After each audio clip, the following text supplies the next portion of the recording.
Hello students, आज हम आपको एडजेक्टिव क्लोज के बारे में बताएंगे। कल मैंने आपको नाउन क्लोज के द्वारा एक कॉम्प्लेक्स सेंटेंस कैसे बनता है वो मैंने सिखाया था। आज सिखाएंगे कि एडजेक्टिव क्लोज का प्रयोग करके एक कॉम्प्लेक्स सेंटेंस कैसे बनाया जाता है। तो ध्यान देंगे, सबसे पहले ये आप देख रहे हैं कॉम्प्लेक्स सेंटेंस एडजेक्टिव क्लोज। जब हम एक कॉम्प्लेक्स सेंटेंस बनाते हैं तो दो या दो से अधिक जो भी सिंपल सेंटेंसेस होते हैं उसमें हमको यह देखना है कि किसी वाक्य में कोई नाउन आया है और उस नाउन के बारे में दूसरे वाक्य में कुछ कहा गया होता है। तो जो उसके बारे में कहा गया है उसी सेंटेंस को हम एडजेक्टिव क्लोज के रूप में मेन क्लोज से जोड़ेंगे तो वह एक कॉम्प्लेक्स सेंटेंस बनेगा। अब जब हम इनको जोड़ने का कार्य करेंगे तो हमें कुछ रिलेटिव प्रोनाउंस या फिर रिलेटिव एडवर्ब्स की आवश्यकता पड़ती है। तो आप ध्यान दें, देखिए ये रिलेटिव प्रोनाउंस होते हैं, जैसे हु है, whom है, whose है, which है और दैट। ये जो आप देख रहे हैं रिलेटिव प्रोनाउंस, ये जस्ट उस नाउन के बाद प्रयोग होते हैं जिसके लिए इनका प्रयोग होना है। यह कहिए कि जो एडजेक्टिव क्लोज बनेगा वह इन्हीं से शुरू होगा, हु, whom, whose, which या दैट। और ये इनके अर्थ पर निर्भर करेगा कि हम हु का प्रयोग करेंगे या इनमें से कौन सा रिलेटिव प्रोनाउन लाएंगे। दूसरे relative adverb when, where, why, how, ये रिलेटिव एडवर्ब्स हैं। तो अब मैं इनका आपको प्रयोग समझाने जा रहा हूं, ध्यान से देखें और समझें। ये जो हु आप देख रहे हैं ये सब्जेक्टिव केस में प्रयोग होता है। इसका प्रयोग हमेशा सब्जेक्टिव केस में ही किया जाएगा। whom ऑब्जेक्टिव केस में प्रयोग होता है और whose का प्रयोग पॉजेसिव केस में किया जाता है। which या that आप देख रहे हैं ये निर्जीव चीजों के लिए या छोटे मोटे जीव जंतु आदि के लिए भी इनका प्रयोग होता है।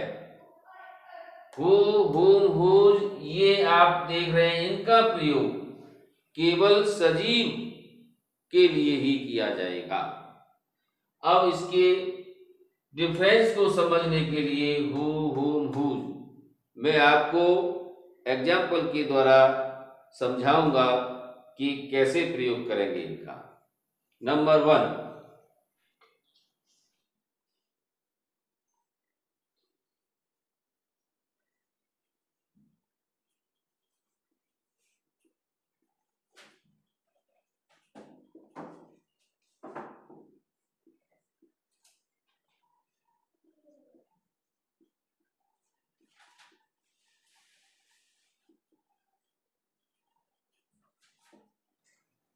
ये आप सेपरेट दो सिंपल सेंटेंस देख रहे हैं। He was a blind man, he came to me yesterday. He was a blind man, वो कैसा व्यक्ति था? Blind man. ब्लाइंड ये एडजेक्टिव है, ये मैन की विशेषता बता रहा है। ही केम टू मी यस्टरडे, वह कल मेरे घर आया था। तो अब इन दोनों सेंटेंस को जब जोड़ेंगे तो इसका अर्थ रहेगा वह व्यक्ति जो अंधा था कल मेरे घर आया। तो इसको ऐसे कहेंगे, ए मैन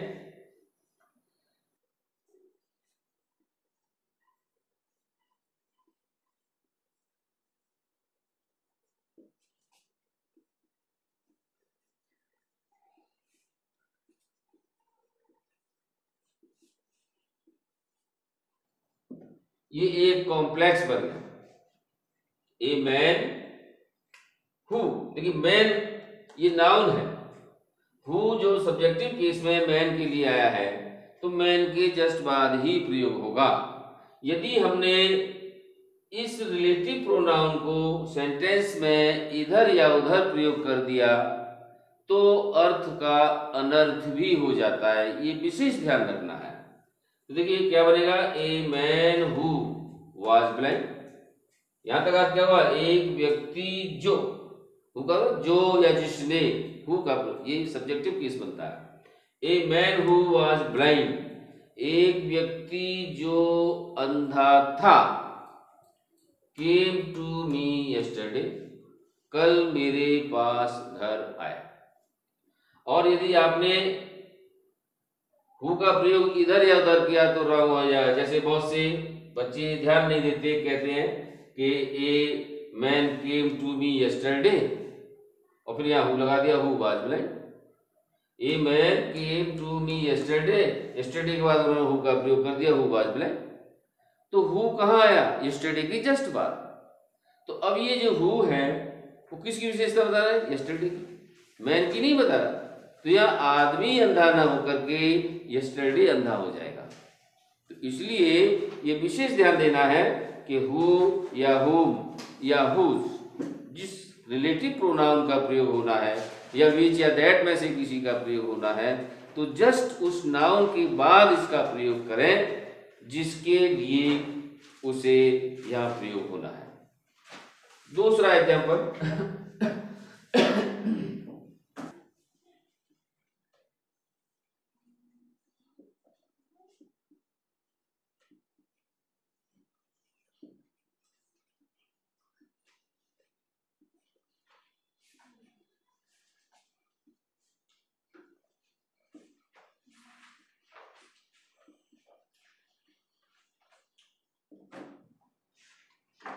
ये दूसरा एग्जाम्पल देखिए, this is the boy I help him yesterday. अब यहां देखिए दिस इज द बॉय, यह लड़का।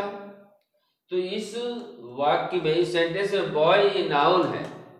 अब इस बॉय के बारे में इसमें कहा जा रहा है, देखिए आई हेल्प हिम यस्टरडे, मैंने उसकी मदद की। तो हिम जो आ रहा है ये बॉय के लिए आ रहा है, तो किसकी सहायता की, बॉय की। अर्थात बॉय क्या बना, ऑब्जेक्ट। इसलिए ऑब्जेक्टिव केस में हम whom का प्रयोग करें बॉय के लिए। तो सेंटेंस बनेगा,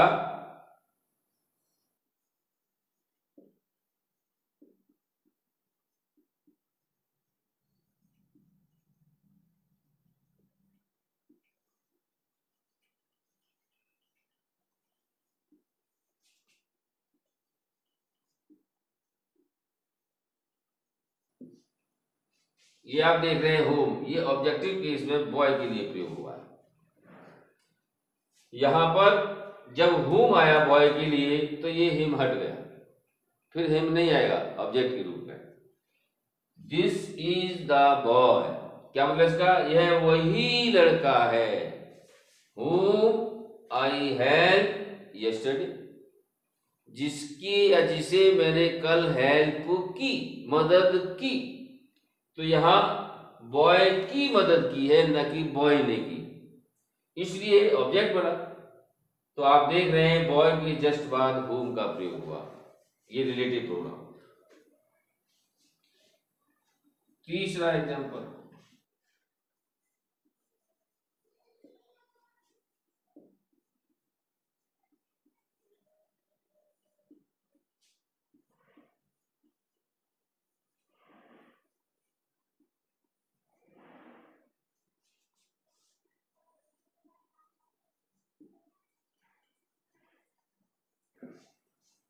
अब ये एग्जांपल देखिए, this is the boy, he help me yesterday. अब इस सेंटेंस को देखिए, सेकंड को और थर्ड को देखिए, इन दोनों का डिफरेंस समझाने के लिए मैंने आपको एक ही सेंटेंस दिया। देखिए पहला है दिस इज द बॉय, यहाँ पर भी दिस इज द बॉय।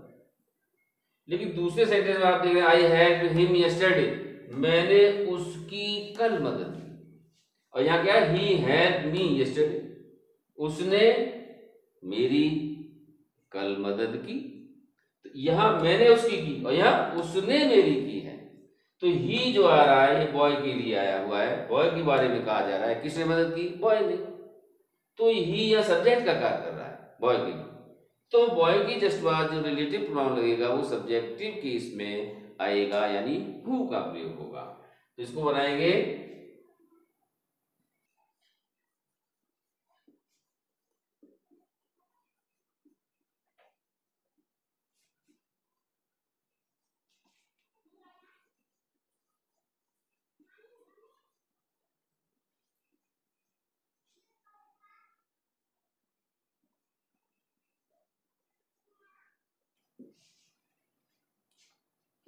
ये जो हु है इसका प्रयोग सब्जेक्टिव केस में बॉय के लिए हुआ है।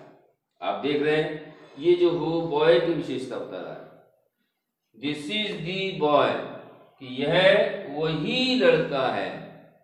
हु हेल्प, जिसने मदद की, मी यानी मेरी, यस्टरडे कल। तो कौन सा लड़का है? कोई और नहीं, वही है। कौन सा? जिसने मदद की थी। तो ये हु बॉय की विशेषता बता रहा है। हु का मतलब होता है जो या जिसने, तो सब्जेक्ट के रूप में आता है।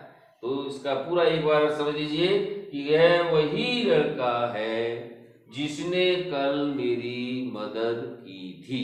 तो आपने यहाँ हुम और हु इन दोनों के प्रयोग में डिफरेंस समझ में आ गया होगा आपके।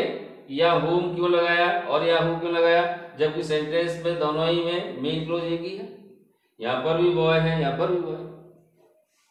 ये हुम और हु अलग अलग क्यों प्रयोग हुए? क्योंकि यहाँ बॉय ऑब्जेक्ट का कार्य कर रहा है, हिम जो आ रहा है बॉय के लिए आ रहा था, बॉय की मदद की गई थी, इसलिए हुम बॉय के लिए लगाया।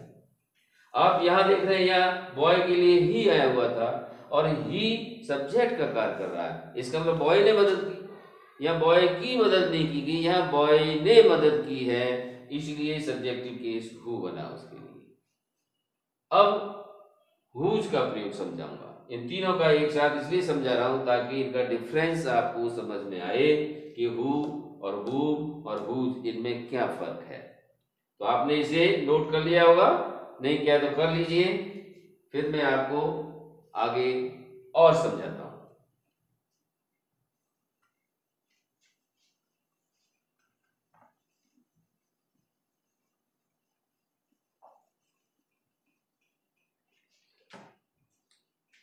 इसी सेंटेंस के माध्यम से हुज का प्रयोग भी समझाऊंगा।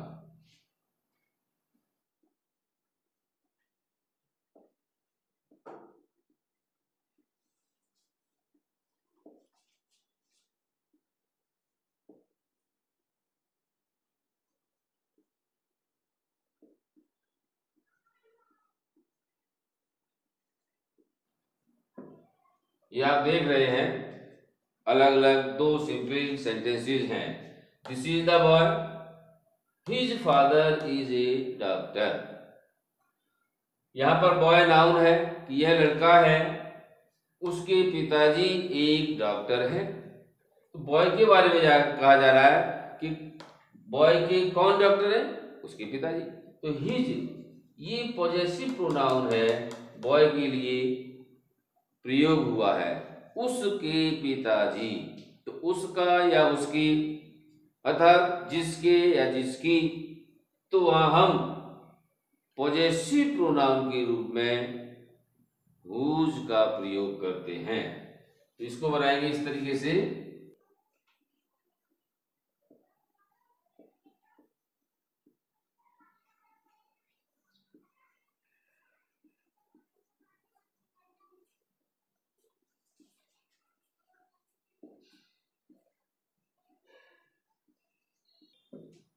अब ये एक सेंटेंस बन गया। ये हुज जो आप देख रहे हैं बॉय के लिए पॉजेसिव प्रोनाउन का काम कर रहा है। यहां से हिज हट गया, हिज के स्थान पर हमने क्या लिया, हुज, क्योंकि ये पोजीशन दिखा रहा है।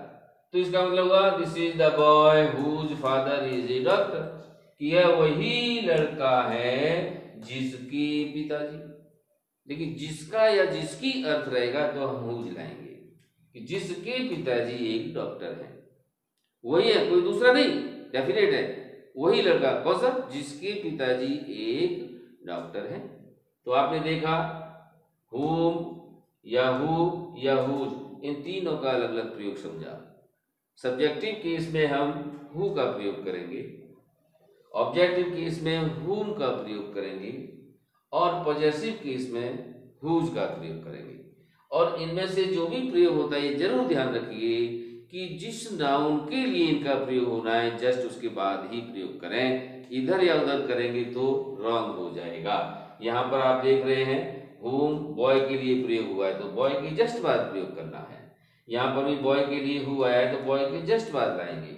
यहाँ हुज बॉय के लिए आ रहा है पॉजेसिव प्रोनाउन, तो यहाँ पर बॉय के जस्ट बाद प्रयोग हुआ। अब इसके बाद विच या दैट का प्रयोग समझाते हैं रिलेटिव प्रोनाउन के रूप में।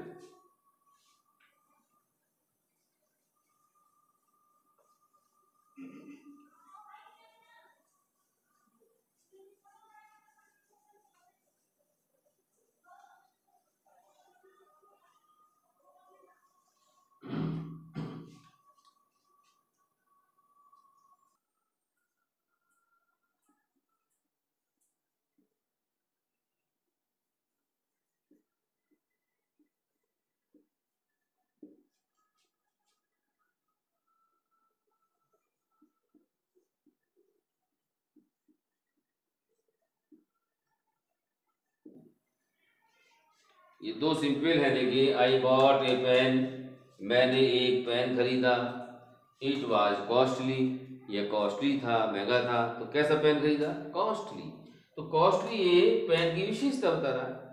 तो यहाँ पर हम विच या दैट का प्रयोग करें पेन के लिए। मैंने आपको बताया कि जो सजीव चीजें होती हैं, सजीव व्यक्ति आदि जो होते हैं, उनके लिए हम हु, हुम, हुज में से कोई भी अर्थ के अनुसार रिलेटिव प्रोनाउंस लाते हैं, और बेजान चीजों के लिए, वस्तुओं के लिए हम विच या दैट में से कोई भी ले आते हैं। जैसे अब ये है पेन है, तो पेन के लिए इट किसके लिए आ रहा है, पेन के लिए आ रहा है। इट वाज कॉस्टली, कैसा था, कॉस्टली था। क्या था कॉस्टली, पेन। कौन सा, जो मैंने खरीदा। तो यहाँ पेन के लिए विच या दैट में से कोई भी ला सकते हैं।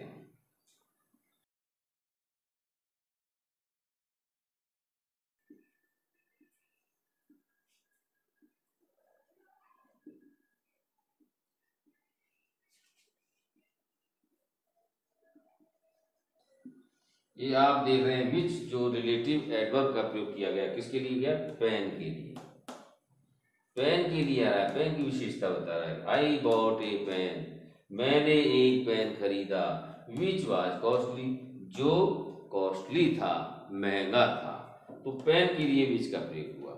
चाहे तो हम दैट भी ला सकते हैं, विच नहीं लाना चाहें दैट ला सकते हैं कि I bought a pen that was costly, ये भी आप कह सकते हैं।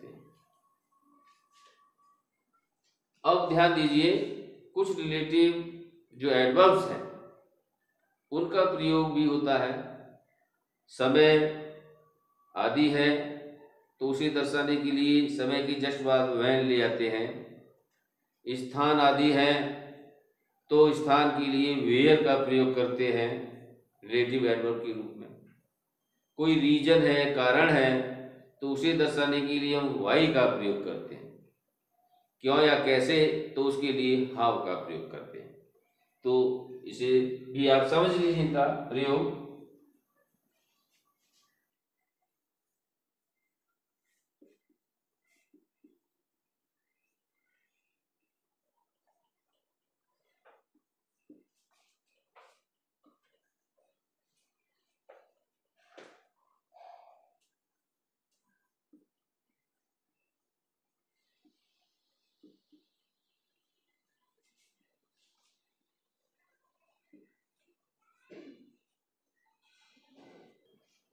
ये देखिए दो सिंपल सेंटेंसेस हैं। दिस इज द स्कूल, यह स्कूल है। आई was taught here in my childhood, मैं यहाँ अपने बचपन में पढ़ा था। कहाँ पढ़ा था? इस स्कूल। तो कौन सा स्कूल हुआ? वही स्कूल हुआ जहां पर मैं पढ़ा था या जिसमें मैं पढ़ा था। तो ये स्थान है स्कूल। इसके लिए हम रिलेटिव एडवर्ब वेयर का प्रयोग करेंगे। और जब वेयर आएगा तो ये हियर आप देख रहे हैं हट जाएगा, क्योंकि ये किस लिए आ रहा है? स्कूल के लिए आ रहा है। जब हम स्कूल के जस्ट बाद रिलेटिव एडवर्ब वेयर का प्रयोग करेंगे तो फिर यहां से जो हियर शब्द है ये हट जाएगा। तो ये सेंटेंस बनेगा,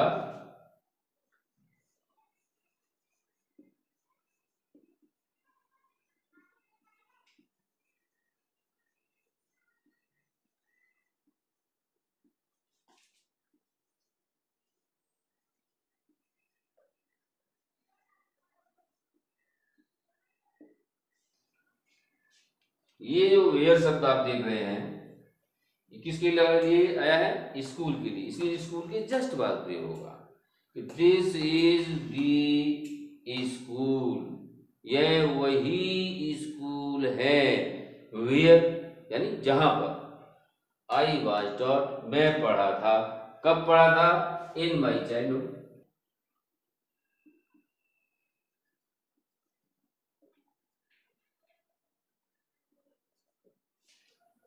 ये पूरा एक कॉम्प्लेक्स सेंटेंस बन गया। This is the school where I was taught in my childhood, यह वही स्कूल है जहां पर मैं बचपन में पढ़ा था। और यदि कोई रीजन हो तो उसके लिए वाई का प्रयोग करते हैं। उसका भी एक उदाहरण ले लीजिए।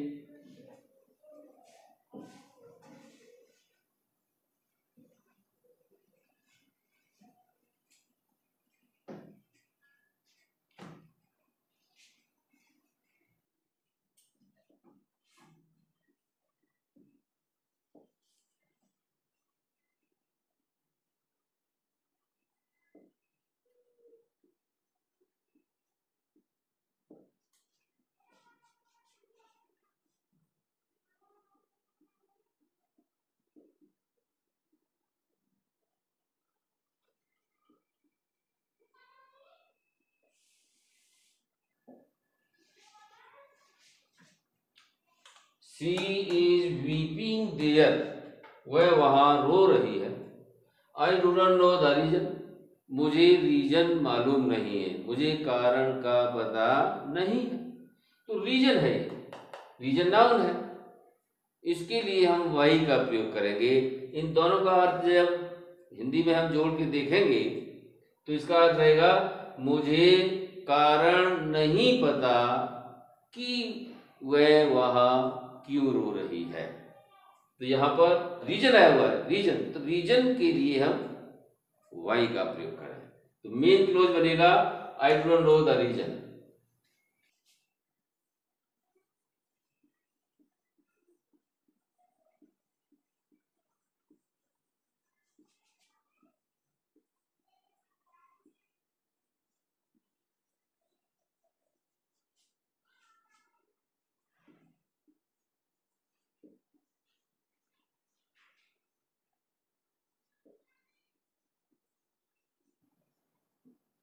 अब ध्यान दीजिए, ये जो वाई आप देख रहे हैं रिलेटिव एडवर्ब किसके लिए है? रीजन के लिए। रीजन या नाउन है, इसके लिए आया है। पूरा सेंटेंस एक बार फिर से बोलते हैं हम, I do not know the reason why she is weeping there, मुझे रीजन का नहीं पता कि वह वहां क्यों रो रही है। अब इसमें एक बात समझना, रीजन नाउन है, इसके जस्ट बाद वाई आया हुआ है, इसलिए ये एडजेक्टिव क्लोज में है, कॉम्प्लेक्स सेंटेंस। यदि हम यहां से रीजन हटा दें, आप ये देख रहे हैं रीजन, इस वर्ड को यदि हम हटा दें, बाकी सेंटेंस को रहने दें, तब भी ये कॉम्प्लेक्स ही रहेगा, लेकिन फिर ये नाउन क्लोज में कॉम्प्लेक्स बनेगा। यहां से रीजन हटाते ही तो क्या बनेगा फिर? I do not know why she is weeping there. ये हमने हटा दिया, हम इतना बोलेंगे I do not know why she is weeping there. ये भी कॉम्प्लेक्स है लेकिन नाउन क्लोज है। क्यों है? क्योंकि यहां पर नाउन नहीं आया, ध्यान देना, नाउन नहीं है, इसलिए वाई जो प्रयोग हो रहा है ये फिर कंजक्शन का काम करेगा और ये नाउन की तरह कार्य करेगा। लेकिन यहां रीजन नाउन दिया है, नाउन के जस्ट बाद ये प्रयोग हो रहा है तो ये रिलेटिव एडवर्ब का कार्य कर रहा है, इसलिए फिर ये कॉम्प्लेक्स तो है लेकिन एडजेक्टिव क्लोज में है।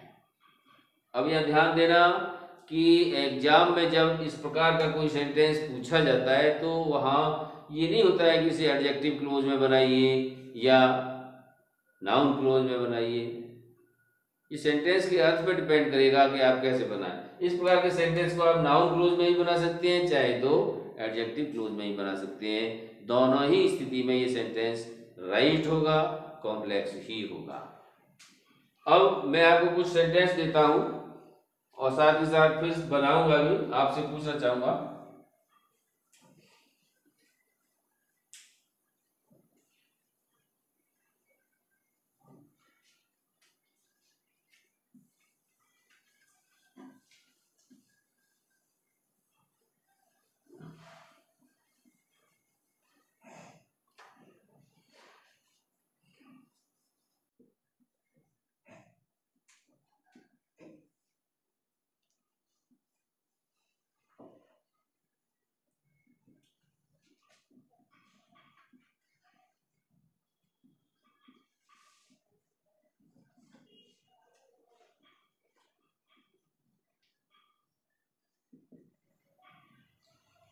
ये दो सिंपल सेंटेंस है, देखिए, a thief stole my horse. एक चोर ने मेरे घोड़े को चुराया, ही वाज कॉट, वह पकड़ा गया।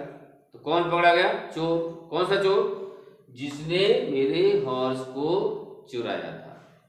तो आप देख रहे हैं थीफ है, थीफ के बारे में ही आ रहा है, थीफ के बारे में ही कहा जा रहा है। कौन पकड़ा गया? चोर।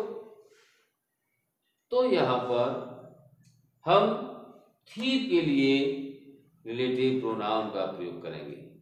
तो फिर इसे कैसे कहेंगे? वह चोर जिसने मेरा हॉर्स यानी घोड़ा चुराया, पकड़ा गया। तो इसको ऐसे कहेंगे, a thief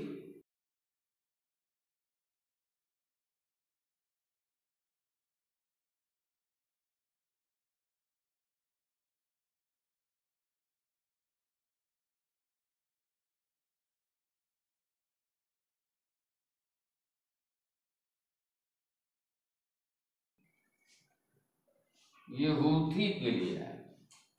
a thief who stole my horse, एक चोर जिसने मेरे हॉर्स को चुराया, वाज कॉट, पकड़ा गया। ये जो वाज वर्ब आ रही है ये किसके लिए आ रही? सब्जेक्ट के लिए। सब्जेक्ट में थी, क्लियर हुआ? थीफ के लिए हु क्यों आया? क्योंकि चोर है जिसने चुराया, तो सब्जेक्ट कौन बना? चोर। तो उसके लिए सब्जेक्टिव केस में हु का प्रयोग किया गया। A thief who stole my horse was cot, एक चोर जिसने चुराया, स्टोल माई हॉर्स, मेरा घोड़ा, वाज कॉट, पकड़ा गया। तो वाज किसके लिए आ रहा है? वर्ब थीफ के लिए। यदि हम इसे हटा दें हु स्टोल माई हॉर्स तो क्या रहेगा? A thief was caught. तो वाज किसके लिए है? थीफ के लिए प्रयोग हुआ। अगला सेंटेंस,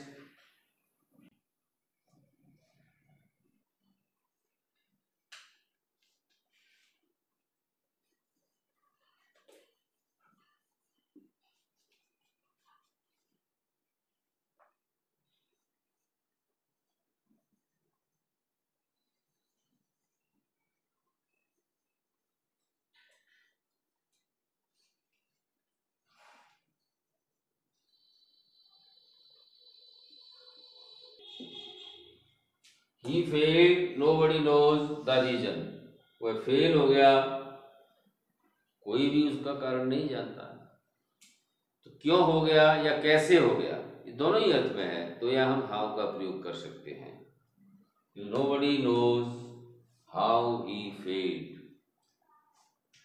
नोबडी नोज ये मेन क्लोज बनेगा, नोबडी नोज द रीजन।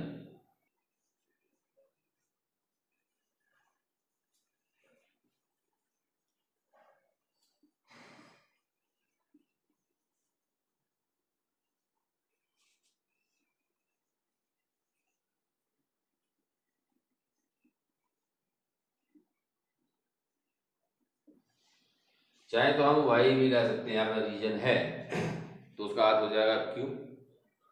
कोई नहीं जानता कि वह फेल क्यों हो गया। और यहाँ हाउ का प्रयोग करें तो nobody knows the reason how he failed. कारण किसी को नहीं पता कि वह कैसे फेल हो गया। अगला सेंटेंस,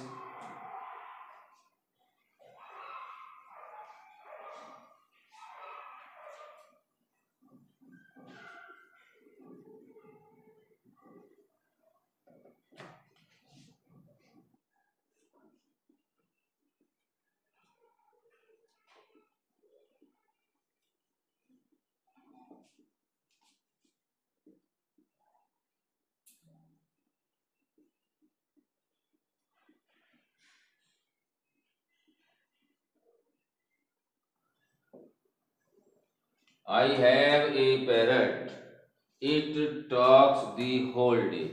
मेरे पास एक पैरट है, तोता है। इट टॉक्स दी होल, पूरे दिन बोलता है वो। कौन बोलता है? पैरट। तो कौन सा पैरट? जो मेरे पास है। तो क्या कहें, मेरे पास एक तोता है जो पूरे दिन बोलता है। तो मेन क्लोज यही बनेगा कि आई हैव ए पैरट।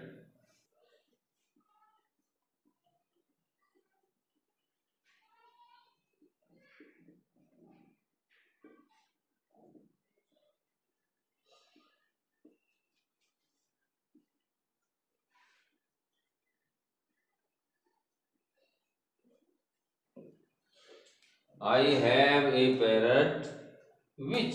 विच आप देख रहे हैं, विच पैरट के लिए है, रिलेटिव प्रोनाउन का काम कर रहा है। I have a parrot which talks the whole day. मेरे पास एक तोता है जो, विच किसका अर्थ है? जो पूरे दिन बोलता है। एक और एग्जांपल दूंगा,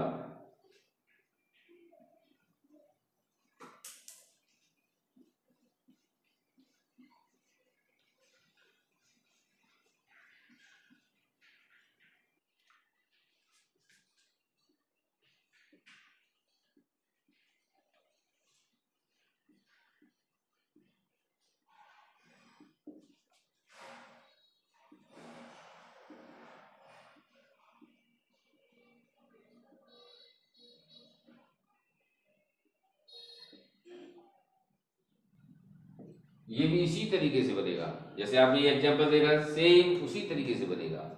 सी हैज ए वॉच, उसके पास एक घड़ी है। इट गिव्स करेक्ट टाइम, वह सही समय देती है। तो कौन सी घड़ी? जो उसके पास है। तो क्या कहेंगे, उसके पास एक घड़ी है जो सही समय देती है। तो वॉच के लिए हम विच या दैट में से कोई भी एक रिलेटिव प्रोनाउन ला सकते हैं।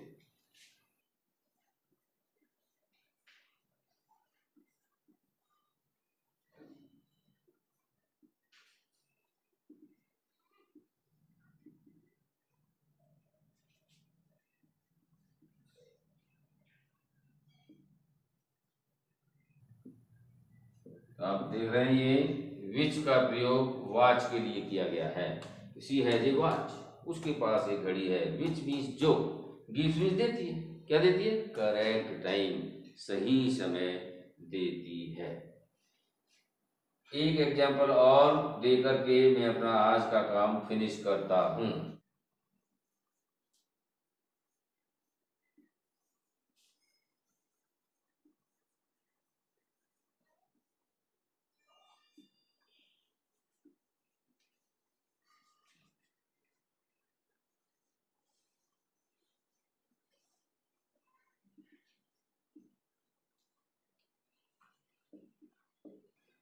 ये दो सेंटेंस आप देख रहे हैं, अवॉइड स्टूडेंट्स, ये इंपेरेटिव सेंटेंस, अवॉइड स्टूडेंट यानी विद्यार्थियों से दूर रहो, उनसे बच के रहिए।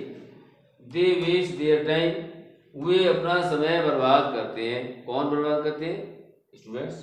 दे द्वारा स्टूडेंट्स के दिया है। तो इसमें हमें सेंटेंस बनाते समय विशेष ध्यान देना है। देखिए, हम इसको दो तरीके से बना सकते हैं। एक तो हु का प्रयोग करके। हु का प्रयोग कब करेंगे? जब हम इसे इस तरीके से कहें,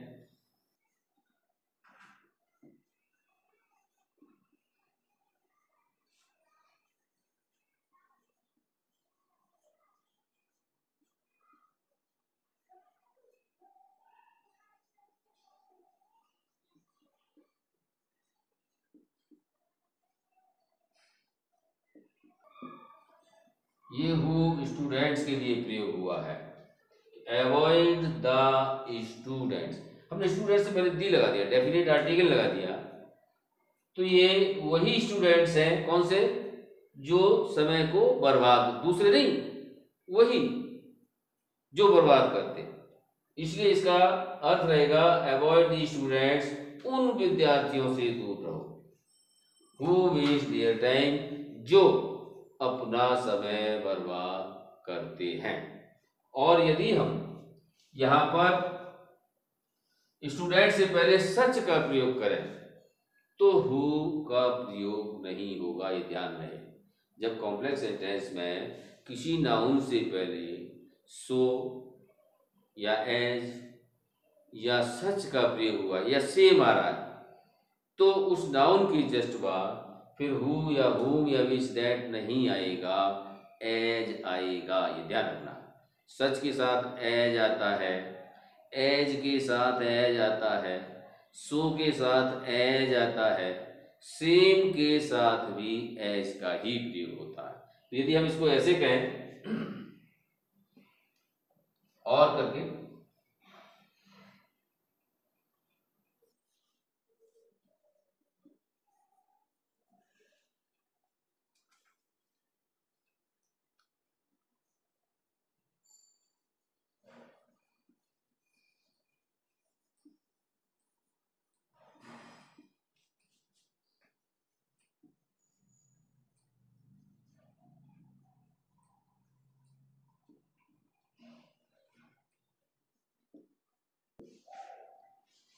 यहां पर एज का प्रयोग हुआ। क्यों?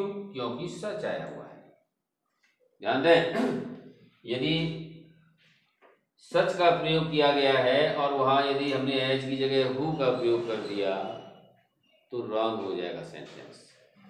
ये सिंटेक्स में करेक्ट करने के लिए इस प्रकार के सेंटेंस आते हैं। मान लो सच या एज या सेम या सो का प्रयोग है, उसके साथ हु या हुम हुज लगाया हुआ है, तो रॉन्ग है, वहां एज आएगा।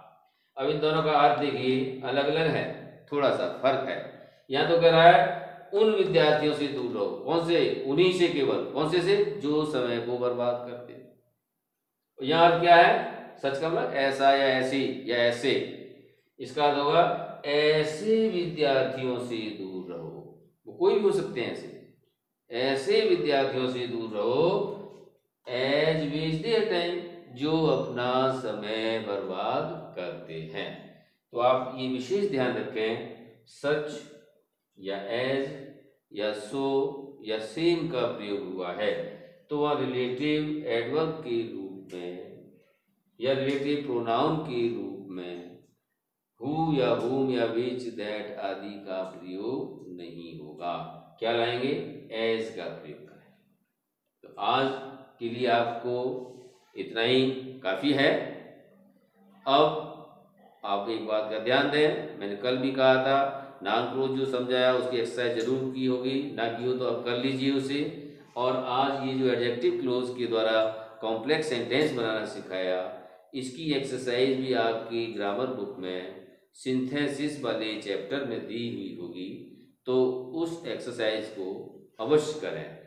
एक या दो भी हो सकती है एक्सरसाइज से संबंधित। प्रॉब्लम हो तो आप पूछ सकते हैं। मैं बार बार आपसे कह रहा हूं कि if you have any problem you can ask me directly और वेरी फ्रैंकली। ठीक है, थैंक यू।